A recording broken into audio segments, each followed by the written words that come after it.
Good afternoon, everyone. Welcome to Live Storytime. My name is Miss Mary, and I am so excited to be sharing some stories with you today.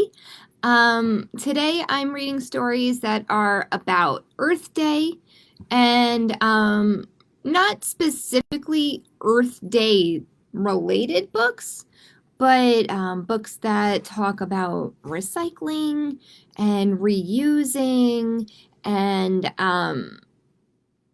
what else? Oh, and just like nature and earth appreciation books. So, as you may know, Earth Day is tomorrow, so I wanted to celebrate that this week.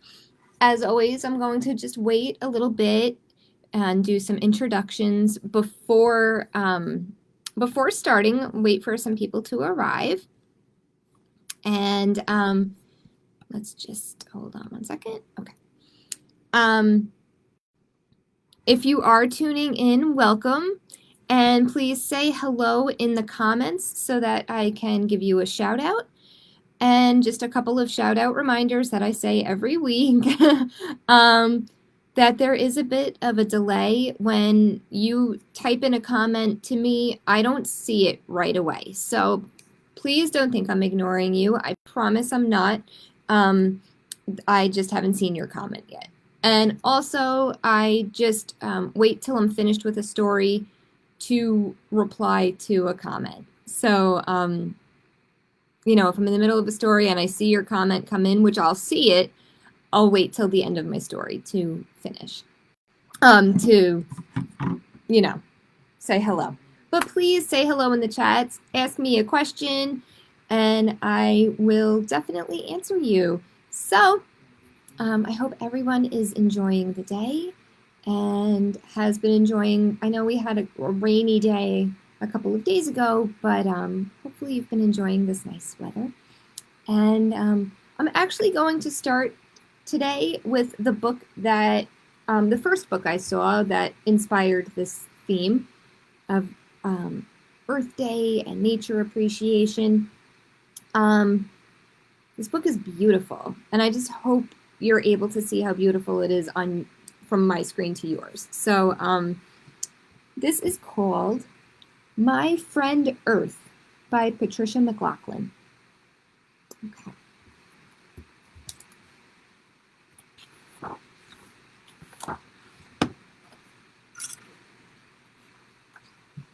My friend Earth wakes up from a winter nap. See, she was asleep.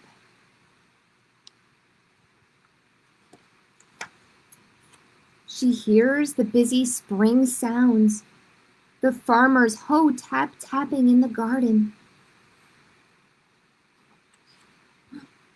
You see how the pages are like different shapes? I love that. She sees the spider, the silent seed, the spider spinning silver, the robin and the wrens. And the long-winged albatross crossing the sea, the mole tunneling in the underdark. She guides the chimpanzee to her night nest. And the zebra baby to find his mother in the hundreds of black and white striped mothers.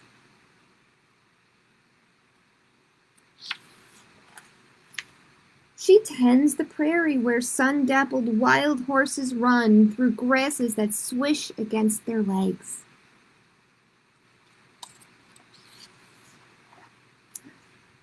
The tundra where the reindeer graze for moss, and the glistening ice where the young polar bear pads on mittened feet.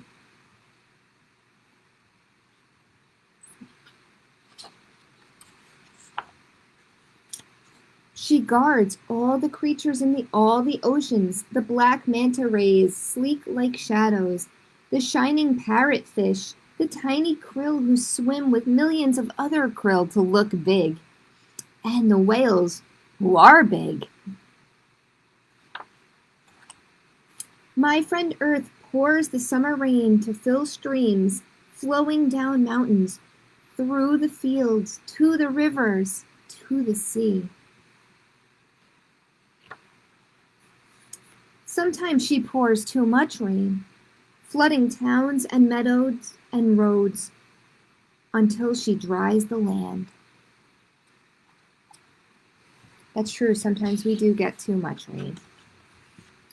Sometimes she blows fierce autumn winds, sweeping the limbs of trees and shingles from the roofs of barns, until she stills the wind. So orange and red and yellow leaves float to the ground. When cold comes again, my friend Earth sprinkles the snow, whisper silent, covering the dens where the baby black bears are born in soft darkness, drifting over the icy pond where the turtle sleeps in mud, settling into the empty nests of birds.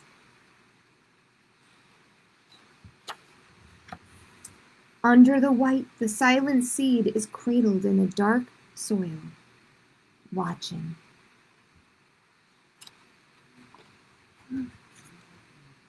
Waiting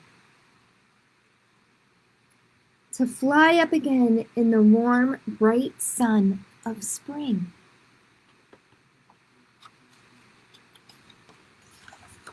And that is My Friend Earth. And I just think that's so beautiful because it really shows the beauty of every season. I love that. So, okay. Okay. This next book I loved because it has a very cool recycling and actually upcycling vibe to it. And it's called I Had a Favorite Dress by Bonnie Ashburn. And I just think it's so cool what this young girl's mother creates with her dress that she outgrew.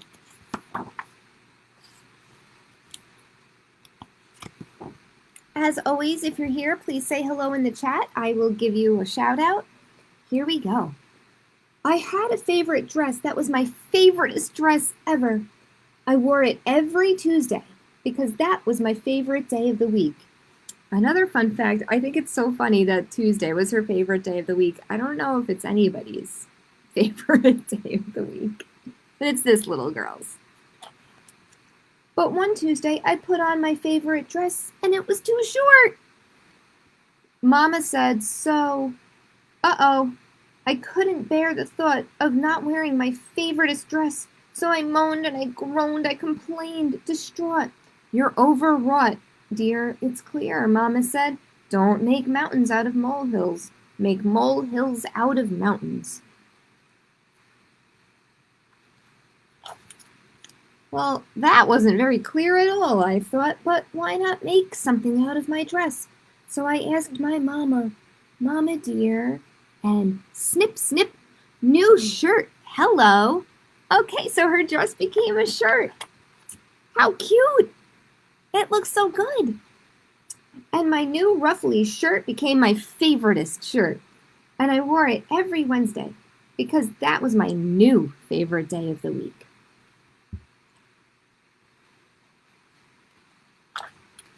But one warm Wednesday, I put on my favorite shirt, and the sleeves were too tight. Mama said so. Well, it took a lot less thought that time for things to become clear. So I asked my mama, Mama dear, and snip, snip, so, tank top, hello. And my new easy breezy tank top became my Thursday tank top because Thursdays are always the hottest summer days. And I wore it every Thursday until school. No tank tops, it's the rule. So I asked my mama, Mama dear, and snip, snip, so, new skirt, hello. It became a skirt. And my new cool for school skirt looked just right with my favorite tights. I wore it one Friday and it felt just right, so I wore it every Friday, which you guessed it, became her new favorite day of the week. Until the Friday that Maggie Jean, the fashion queen and my very bestest friend, said it was the end for skirts. Without a doubt, she declared, pants are in and skirts are out. But it was okay, don't you know? 'Cause just about then it started to snow. I showed my dear Mama the snow. Mama, see? And snip, snip, so, so, tassely scarf, hello! And my scarf became my favoriteest thing to wear every snowy Saturday, the best play in the snow day, until the day my tassely scarf got caught in the door. Uh-oh, the long swaying ends that were now short and frayed no longer swayed to and fro. At first I felt tears till I shook my head clear and showed my new problem to Mama dear. Snip, snip, so, so, pair of socks. Hello. I slipped those socks on my feet every Sunday, which was my new favorite day of the week. Because on Sundays we go to Grandma's house with the white-on-white, wall-to-wall carpet, and Grandma's eyebrows silently invite us to remove our shoes. Until a Sunday in the morn, when I found one sock forlorn. Uh-oh. Mama said it's very clear there's not much left of your dear departed dress.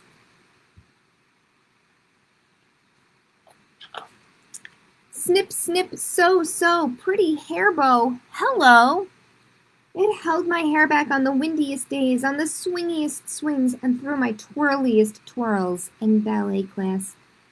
My hair bow, my pretty hair bow, was my favoriteest accessory, worn for all the world to see on Mondays, which are the best days because the week is new and shiny. Until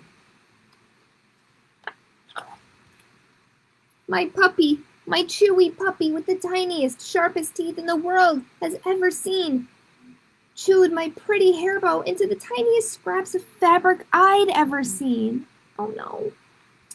Puppy, no! Uh-oh, it was a bow no more. But by now I knew not to have a cow when things go wrong.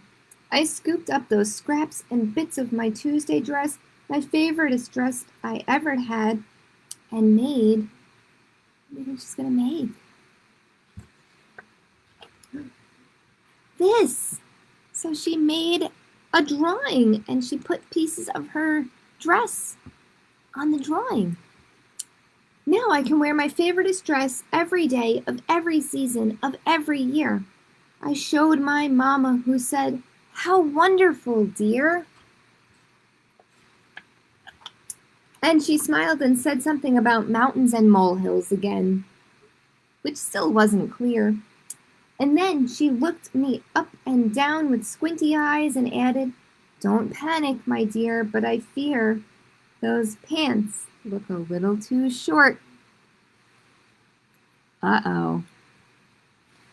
So do you think she's going to do that all again with her pants? So I had a favorite dress because it really shows how inventive you can be with favorite clothing items that you outgrow. I just think that's so cool that, she made it into a shirt. And then she made it into a tank top. And then she made it into a skirt. And so on. And even though it got smaller and smaller, the pieces that she had left, she still found a way to use them. So maybe you have something at home that you love and maybe are outgrowing. And maybe you can find a new way to use it. Like that little girl did. Just a thought. Okay. As always, please say hello in the chat. And we'll be sure to give you a shout out.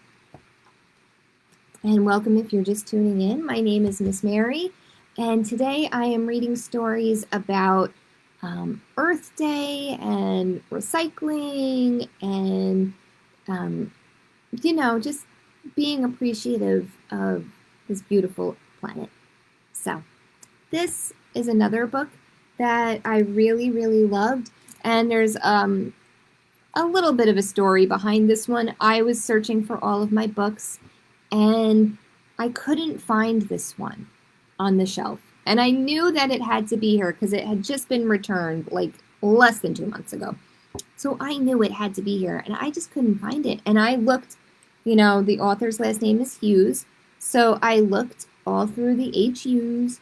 I looked all through, and I couldn't find it. I looked through all of the H's, and I couldn't find it. But one of our awesome pages, Rita, found it for me.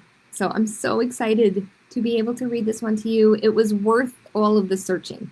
So this is called What Matters by Allison Hughes and Holly Haddam.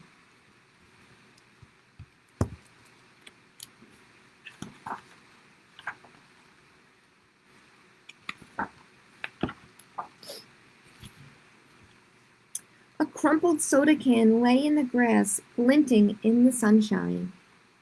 See it? A boy ran down the path. He saw the can, picked it up, and tossed it into a nearby recycling bin.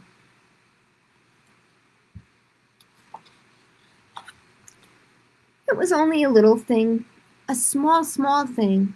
The boy didn't know it mattered at all. But it did. It mattered to an ant carrying breakfast to his family, and to a snail spared a long and tiring detour. That's right, to a little animal like that soda can was in their way. It mattered to a spider who had worked all morning spinning an intricate web. And to a worm whose wormhole might have been plugged, and to a curious dog with a very delicate snuffler.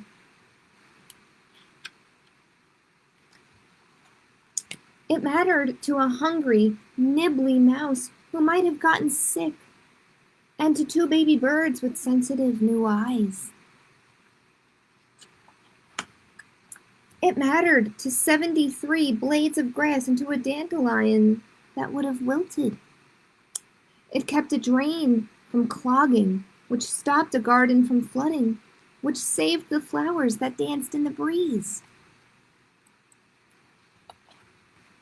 The boy didn't know it, but he helped.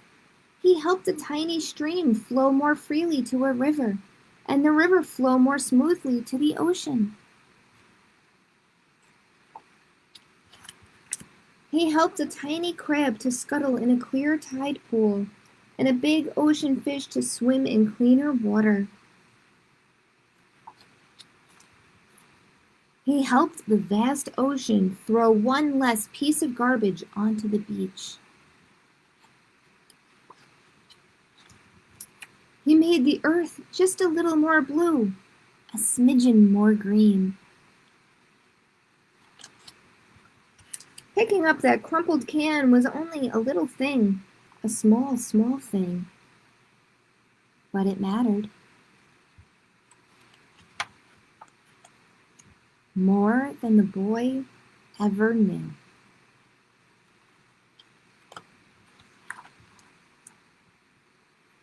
And that is called What Matters by Allison Hughes and Holly Haddam.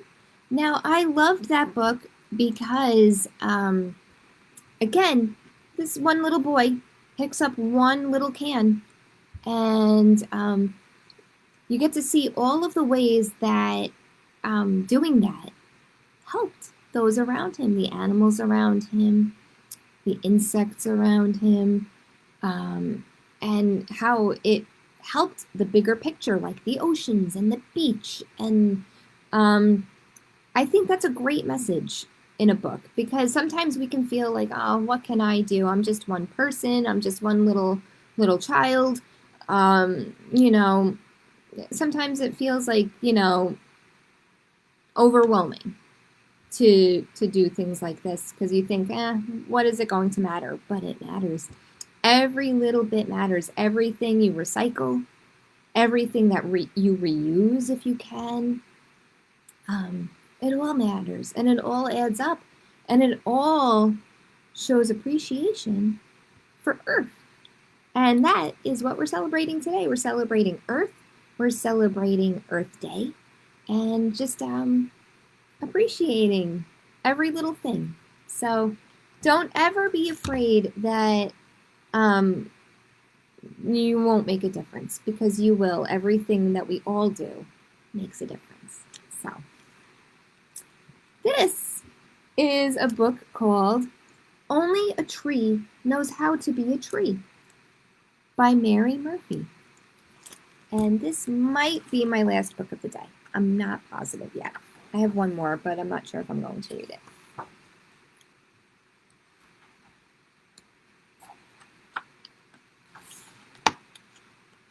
Just want to make sure I'm starting on the right page. Here we go. A tree has leaves that turn sunshine into tree food. Amazing. Later, the leaves change color and twirl to the ground. A tree gives shelter. It can be a home. See a little squirrel, an owl, and birds. Only a tree knows how to be a tree. Birds build nests for homes. They sing different songs, and their babies hatch from eggs. Best of all, they can fly. Only a bird knows how to be a bird. Dogs are our friends. They play with us and love us. They wag their tail and move their ears to show us how they feel. They flick water into their mouth to drink. I can't do that, but then only a dog knows how to be a dog. Water has no color, but you can see it. It makes rivers and oceans, clouds and rain and snow. Fish live in water. They flash like jewels. Everyone needs water. Only water knows how to be water. Only fish know how to be fish. Earth is where we live, with all the plants, animals, oceans, mountains, and rivers. Earth spins around and gives us day and night. It tilts through the year and gives us seasons. There are countless stars in the universe and many, many planets. But Earth is our home. Only Earth knows how to be Earth. Every comet, flower, cat, and beetle, every cloud, frog, stone, and duck, every mountain, river, and deer is different. Every tree is different. And they are all the only ones who know how to be them. As for people, there are billions of us. See all the different kinds of people? I'm going to put this up close. We eat and talk, sing and walk. We work, we play, we tell stories.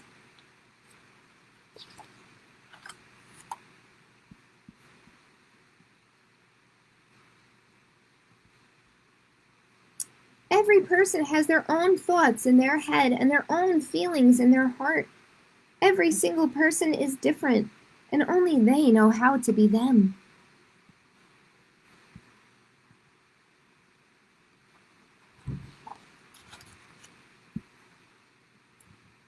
Only I know how to be me, and only you know how to be you.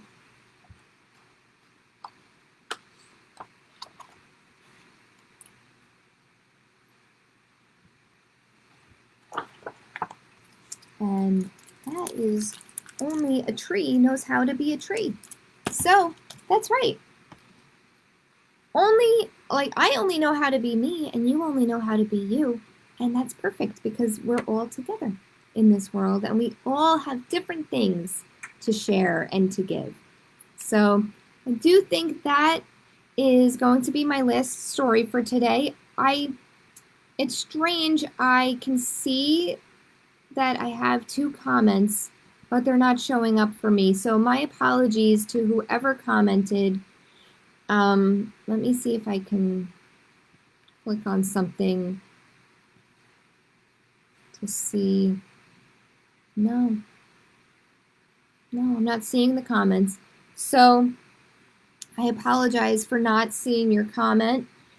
If it does pop up after I end this video, I promise I will write you a reply. As always, thank you for tuning in, and I wanted to give a little shout out to Amelia and Rose, who sometimes tune in, and to Sadie and Callie, who might be tuning in a little bit later today with their mommy, and just everyone who tunes in. Thank you so much for joining me. I will be back next week with more stories, of course, and enjoy this weather. I know it's supposed to rain a little bit, but enjoy the weather is getting warmer. Things are growing outside. You get to see all the flowers and trees blossoming and blooming. So make sure you get out into that fresh air and enjoy. And happy Earth Day, everyone. I'll see you next week with more stories. Bye, everyone.